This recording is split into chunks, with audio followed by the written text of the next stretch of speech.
Never before have we experienced writing an introduction as difficult as this one. Frankly, there is nothing quite like Universal Studios Singapore. A tiny theme park that is the only one of its kind not owned by Universal, nestled into the heart of a casino resort island that managed to defy expectation. Opening in March of 2010, Universal Studios Singapore is one of the newest Universal parks, but also one of the strangest. An amalgamation of the best attractions that Universal has to offer, where there is no Harry Potter, Jurassic Park is a river rapids, City Walk is nowhere to be found, and neither is a Universal resort. That's because the park is a first-of-its-kind attraction as part of the larger resort world Sentosa, famously known for its holiday atmosphere and casino that is within walking distance of the theme park. So is the park a movie masterpiece or a Universal disappointment? For Review Time, I'm Luke, and this is our review of Universal Studios Singapore. Family rides, 7 out of 10. Universal Studios Singapore is a small park with not too many attractions. You can essentially see everything the park has to offer when walking around its central lake. In saying this, what it lacks in scale, it makes up for in scope, featuring one of the most varied and well-rounded attraction lineups we've ever experienced in a single theme park. Let's explore this lineup starting with Far, Far Away. This Shrek-themed land is home to 2 family-friendly coasters. The relatively bog-standard Enchanted Airways kiddie coaster and the standout Puss in Boots' Giant Journey. This unique suspended ride bridges the gap between dark ride and coaster, featuring a unique vertical lift hill and a number of fun, character-driven scenes, including an utterly bizarre ending in some form of Humpty Dumpty disco party. Though you might be wondering, what is inside that impressive castle facade? Surely for something so breathtaking, it has to feature some sort of world-class attraction. Well, inside is none other than Shrek 4D. Yep, just Shrek 4D. And it was, unfortunately, down for refurbishment during the time of our visit. Scattered throughout the park are some classic family-friendly attractions such as Dino Soarin' over in Jurassic Park, and one of the most hidden rides we've ever seen, Magic Potion Spin, which may be the only theme park ride contained within a gift shop.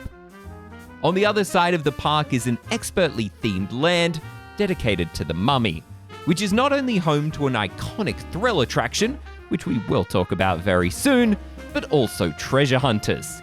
This slow-moving vintage cars-style ride is probably the strangest addition to the Universal Studios Singapore lineup. Appearing like the attraction that time forgot, it can't seem to decide if it wants to be based on the Mummy franchise or not, and ultimately becomes a slow glide past a ton of effects that were either broken or insanely sun-damaged. Despite being one of the weakest rides in the park, its prominent position and low hourly capacity led to nearly hour-long waits most of the day, and we would highly recommend against waiting anything higher than 15 minutes. Moving on from the weakest family-friendly ride comes one of the strongest, and honestly, probably one of the most surprising, with Sesame Street Spaghetti Space Chase. We knew essentially nothing about this ride before getting in the queue, and what awaited us was a stellar suspended dark ride that feels like this park's answer to E.T. Adventure. Aboard, you travel to space with Super Grover to try to stop the evil Macaroni, who has stolen all of the world's spaghetti. It sounds silly, but it truly is a wholesome, fun, family-friendly ride that even adults can appreciate. Whilst the overall quality of a couple of these attractions does leave something to be desired, you can't ignore that Universal has crafted an expert lineup that ticks all the boxes when it comes to families. And that will only get better with Minions just around the corner and Nintendo World not too far off as well. But what about families that are after something a little more intense? Well, that leads us perfectly into thrill rides, 7 out of 10. While there isn't a huge selection of thrilling attractions like a Six Flags park, the thrills they do have here at Universal Studios Singapore are the ultimate mix of well-presented and insanely fun, with only a few of them being inaccessible to younger guests. Let's start with the coasters that are impossible to ignore. Holding a prominent place over the lake, Battlestar Galactica can be seen from pretty much all parts of the park, a position that is well deserved, with these two coasters being a highlight. Whilst they do sometimes duel, these are two distinct coasters known separately as Human and Cylon. Human is a sit-down coaster with no inversions that balances a nice middle ground between family and thrills, while Cylon is an inverted heavy hitter, with a ton of smooth inversions that will please even the most avid thrill seekers. While they're significantly underdressed in terms of theming compared to other attractions in the park, they make up for this in an overall quality coaster experience. The park is also home to one of the most unique Jurassic Park attractions out there. Many are familiar with the classic river adventure, but Singapore changes things up with a rapids ride. Expect to get soaked as you twist and turn through many different dinosaur exhibits that build towards the end, when you come face to face with Jurassic Park's many hungry carnivores. The experience concludes with a ride up an elevator where you head straight up towards the T-Rex, before being plunged down a higher than expected final drop. Whilst we appreciate the attempt at something different, we don't believe the Jurassic Park here is quite as strong as its sister attractions around the world. It's just not quite as immersive as the classic river adventure. The indoor section at certain parts felt like black corridors the ride, and unfortunately, some of the dinosaurs were looking a little worse for wear. The fact that this version is a rapids instead of a traditional boat ride, though, makes it incredibly unique and a must-do experience, especially in the humid Singaporean heat. Thankfully, Revenge of the Mummy here might just be the best version of a mummy coaster anywhere in the world. Taking the track layout of the Orlando version and expanding on the attraction with an original story that makes more sense than the confusing Orlando storyline with Brendan Fraser not getting his cup of coffee. And don't worry, you're not going to miss this attraction, with one of the most impressive and imposing facades which instantly lets you know you're in for a treat. Revenge of the Mummy was the standout overall thrill at Universal Studios Singapore. The busiest attraction in the park that demanded the longest waits was Transformers The Ride, the ultimate 3D battle.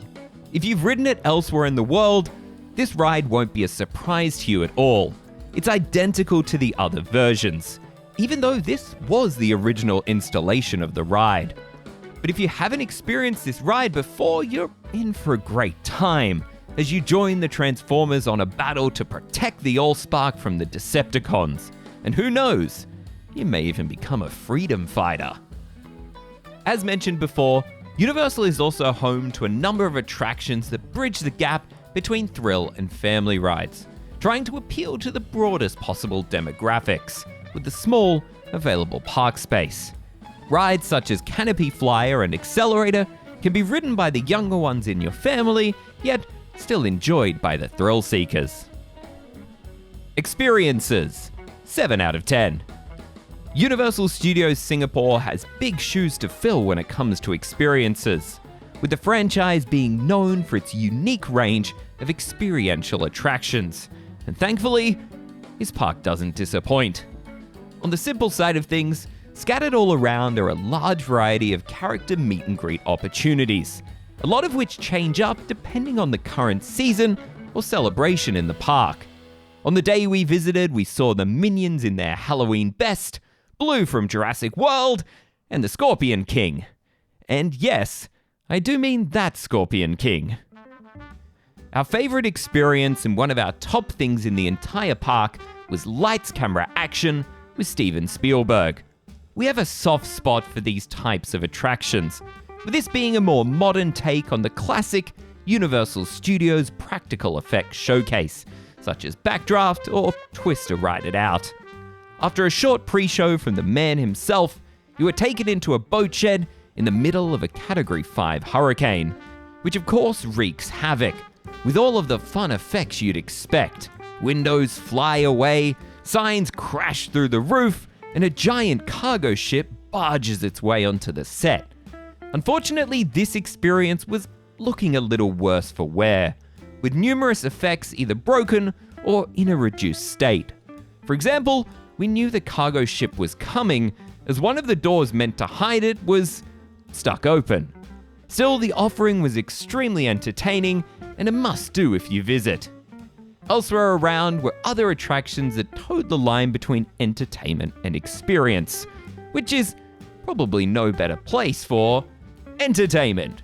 8 out of 10. We won't lie, most of this score comes from one show alone, but we'll get to that soon. Speaking of shows that toe the line with experiences, Donkey Live is an incredibly fun idea, where, similar to Turtle Talk with Crush or Monsters Inc. Laugh Floor at the Disney parks, you actually get to talk to and interact with Donkey from the Shrek movies.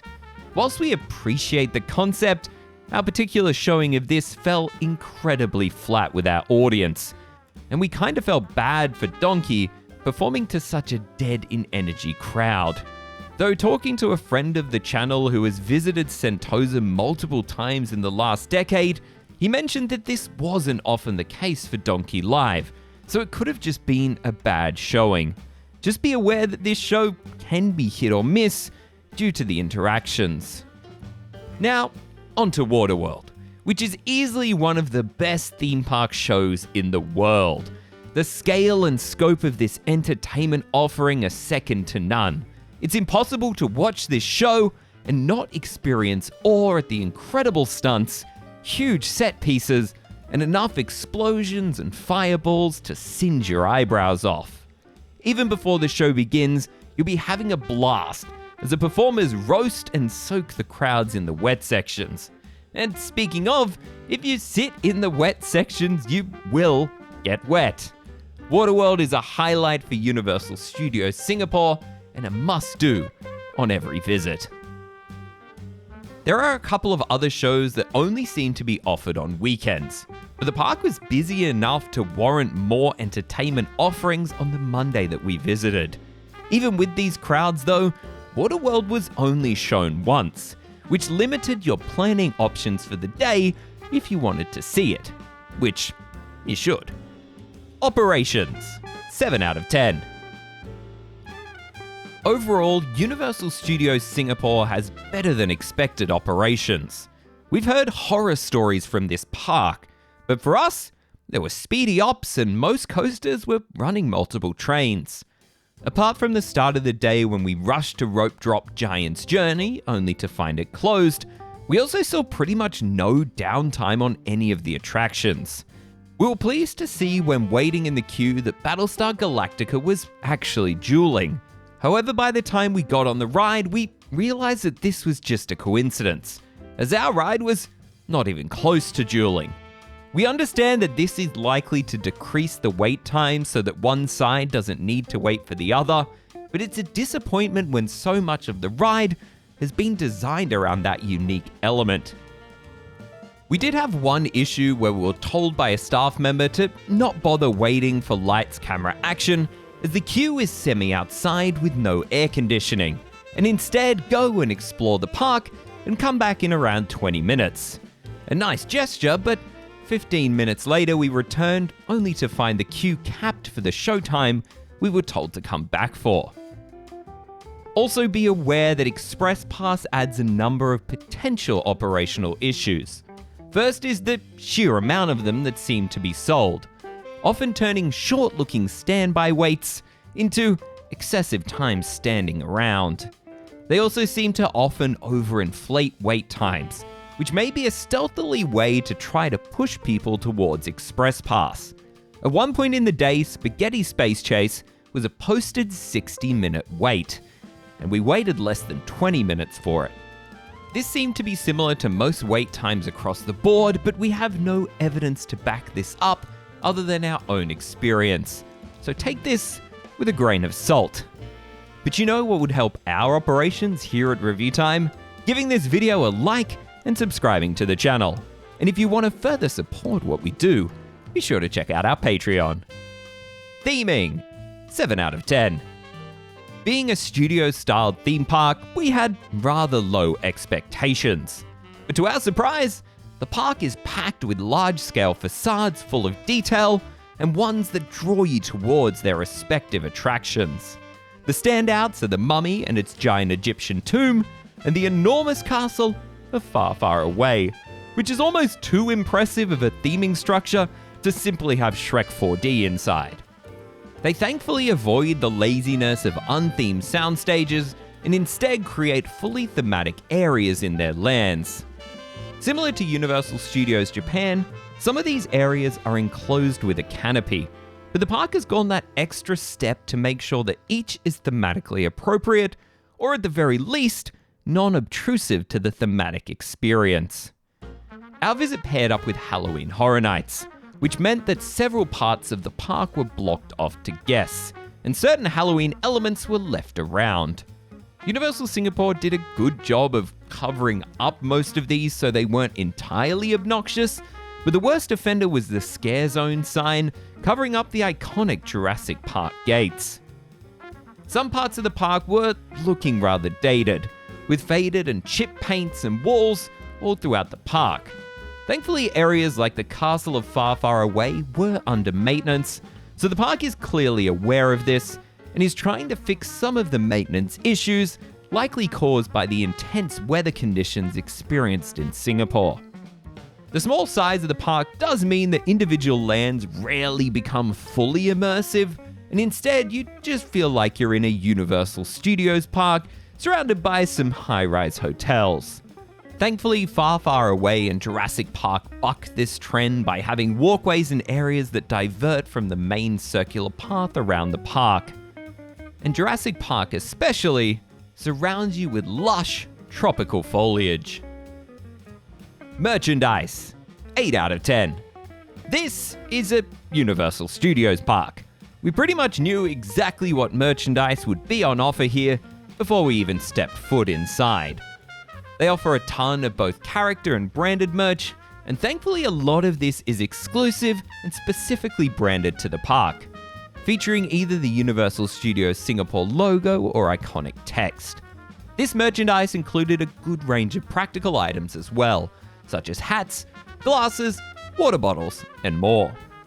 While there are no rides or attractions for certain characters like Hello Kitty and Gudetama, you can buy park-specific items featuring them, which is weird, but also kind of cool at the same time. Now, if you know ReviewTyme, you know that we love a good range of park and ride-specific merchandise. There was an okay, but not spectacular collection of that here. Universal Studios is currently transitioning to a new brand identity, which also means there's a bit of a mismatch between what logos are on offer on what items. Singapore is gearing up heavily for Minions. They are not shying away from the fact that yes, there is a Minions ride coming, and yes, it's coming soon. They've even gone the extra mile to ensure that there is an entire shop, almost the same scale of the park's main store, entirely dedicated to Minions. The brand isn't really our thing, but the store was always jam-packed. Affordability, 9 out of 10. Universal Studios Singapore is the cheapest Universal park in the world, costing only around $60 for a one-day ticket, which is enough to get all of the major offerings done. You're getting a fully fledged Universal experience for half the price of some of the other parks in the brand. Likewise, Express Pass is available, but isn't quite as expensive as at other resorts, with the unlimited Express Pass only costing around $67 per day on top of your ticket price. Keep in mind that the necessity of Express Pass likely comes down to the circumstances of your visit. If it's busy and you've only got one day and want to take breaks, then Express Pass might be a suitable option. But if visiting for 2 days or on a quiet time, you're likely not going to need it. If you find that for whatever reason you do need the Express Pass, it can be purchased from a huge array of stores and carts around the park. And if you're planning a visit, you can support the channel by purchasing your tickets and express pass from our friends over at Klook. And by using our code ReviewTyme at checkout, you'll even receive a nice little discount. Outside of passes, food and merchandise prices were as expected for a theme park. Around $12 to $14 for a meal and about $25 for a t-shirt. Alcoholic beverages are charged at a premium all around Singapore, and Universal Studios is no exception, with a beer costing around $10. Atmosphere, 7 out of 10. The Universal staple for atmosphere is a Hollywood vibe with blaring pop music.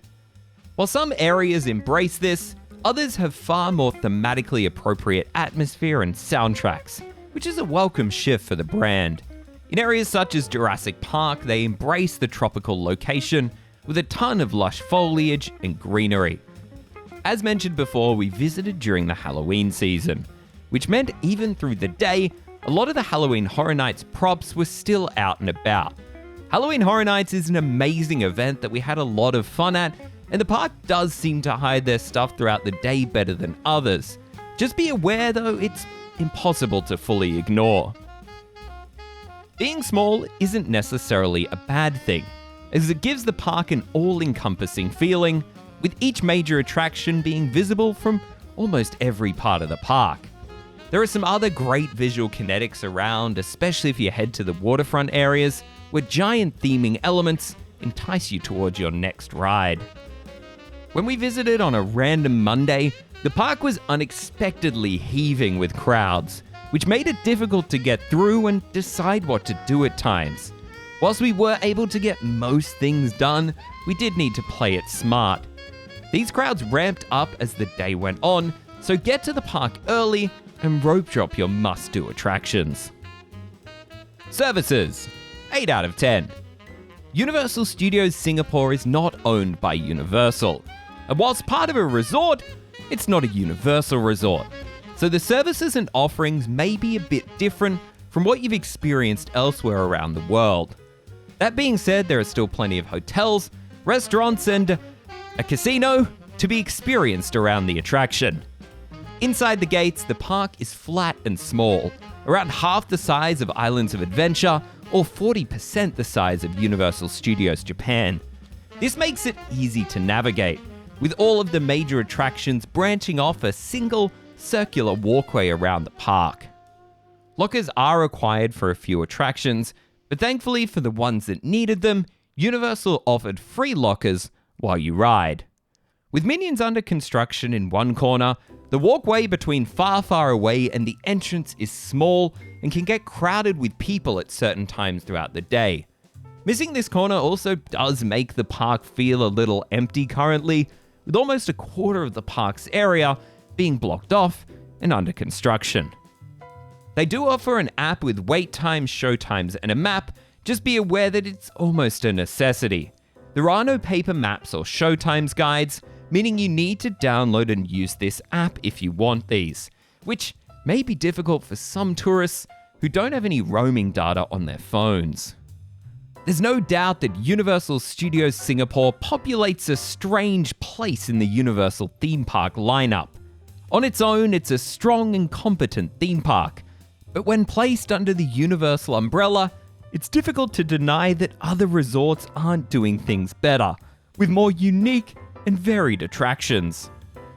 Despite this, we feel that much like Hong Kong Disneyland, Universal Studios Singapore is the perfect taster opportunity for those yet to experience the larger resorts.